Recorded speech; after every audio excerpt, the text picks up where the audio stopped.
Mr. President, thank you again for being back with us on Telemundo. Thank you, Jose. Thank you very much. Mr. President, Latinos are on the front line in many ways. They're tending our fields, transporting our goods. They're on the front line in the hospitals. Right. And as many as 30,000 hospital workers are DACA recipients, and yet you seem to be laser focused on deporting DACA. Yeah. Why? I'm not at all. I'm taking care of DACA. I had a deal with the Democrats and they broke the deal. The DACA could have been taken care of 2 years ago, but the Democrats broke the deal. All of a sudden, they just broke it for no reason. Actually, they had a court case that slightly went their way, and they said, oh, let's not talk about the deal anymore. You remember that. We talked about it. Mm-hmm. The deal was done.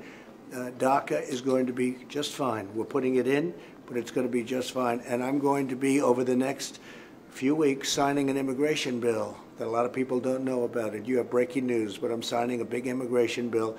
Is this an executive order? I'm going to do a big executive order. I have the power to do it as president, and I'm going to make DACA a part of it. But we put it in, and we're probably going to then be taking it out. We're working out the legal complexities right now, but I'm going to be signing a very major immigration bill as an executive order, which Supreme Court now, because of the DACA decision, has given me the power to do that. Just so I could understand better, so you're planning to include a provision for DACA under an executive order to give the 750,000 people a legalization, at least temporary? Well, what I'm going to do is they're going to be part of a much bigger bill on immigration. It's going to be a very big bill, a very good bill, a merit-based bill, and it will include DACA.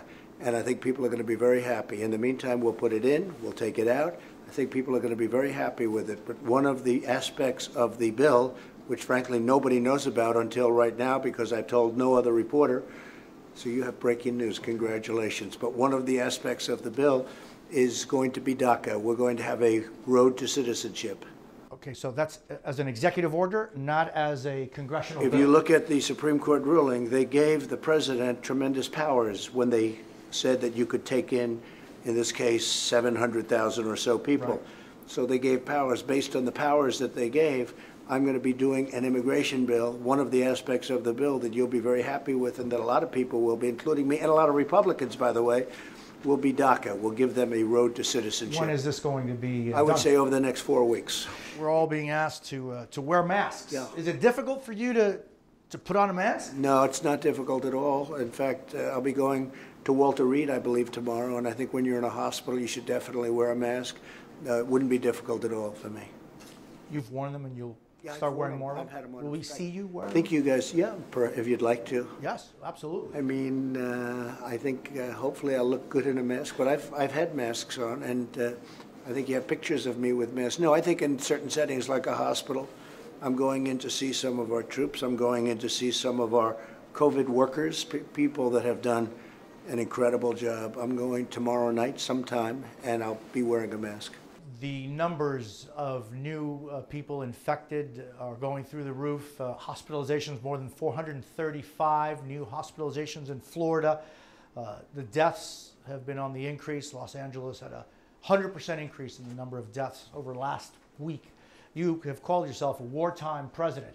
Is the United States losing the war against COVID? No, we're winning the war, and we have areas that flamed up, and they're going to be fine over a period of time. But unfortunately, we had this plague sent in from China, and it's a disgrace that they didn't stop it in China. They should have stopped it. I put the ban up. If we didn't put the ban, it would have been much worse. If we didn't do a closure, we would have had millions of deaths instead of where we are right now. But it's far too many. One is far too many. But our testing is far superior to anybody's. So we've now tested almost 45 million people, and that's helping greatly. But it flared up in areas where they thought it was ending, and that would be Florida, Texas, a couple of other places. And they're going to have it under control very quickly. You talk about China. Is China an enemy of the United States?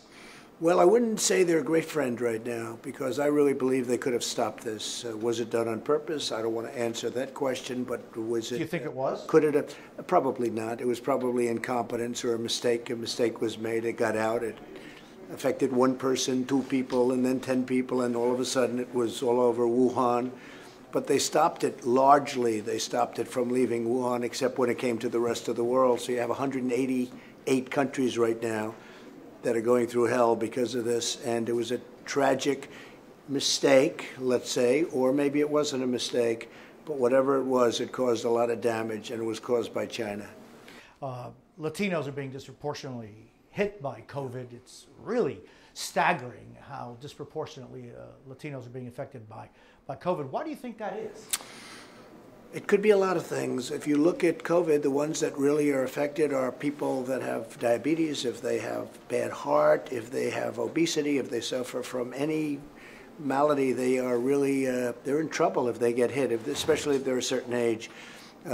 Latinos are being hit hard. I mean, honestly, everybody's being hit hard. A lot of people are being hit very hard. Everybody is being hit hard. It's a terrible thing all over the world. Mr. President, Vanessa Guillén, Army soldier, immigrant. Have you heard of her? I have, yes. Yes, I have. She was killed. That's right. She was in an Army base in Texas. Yeah. Is there something that you could do to have more transparency in the way the armed forces investigate sexual harassment and sexual abuse? Well, we're going to look at that I saw that on the news the other day, and I thought it was terrible, and I gave specifically orders. I want to know everything about it. They're going to be reporting to me on Monday about it, and I'll be able to release something to you at that time. I thought it was horrible. I thought it was absolutely horrible. This week you had the visit to the White House of Mexican President Andrés Manuel Lopez Obrador. Strange bedfellow. Isn't it really? But he's a fabulous man. He's like a friend of mine. He became a friend almost from the beginning. Less of a good relationship with his predecessor. I didn't get along, although in theory we should have gotten along better. But the president and I had a tremendous day yesterday, 2 days ago, and we are doing a lot of good things for our country, mutually good things for our country. Just last year on Mexico, you said, and I can quote you on this, people have been saying for years that we should talk to Mexico. The problem is that Mexico is an abuser of the United States, taking but never giving. Either they stop the invasion of our country by drug dealers, cartels, etc., or we'll have taxation and tariffs. Have you changed in this year? Well, it's true. What I said is true. I'm not changing that, but we've made a lot of progress. We've signed a new USMCA. That's the deal with Mexico, Canada, United States. We got rid of the horrible NAFTA deal, which was a disaster for the United States. We now have Mexico supplying 27,000 soldiers on our border. We have very few people coming in. We've built a wall up to 250 miles. It's now continuing. We're building approximately 7 miles a week, and we'll have almost 500 miles very shortly. And the wall has had a huge impact on the border. So the border is a much different place. Very few people are getting through. We've changed rules, regulations, and even laws on the border. And you'll be seeing in the immigration bill that I just talked about some very interesting things happen. Speaking of the Supreme Court ruled a New York prosecutor can obtain your financial records, including both of the magistrates that you appointed. What are your thoughts on it? Well, I was more or less happy with the decision, because when you read the decision, they're going to have to go through a lot. It can't be a witch hunt, which it is. It's a political witch hunt. And I've been going through it for approximately 4 years, longer than I've been president. It started before. We caught President Obama. We caught Vice President Biden spying on my campaign.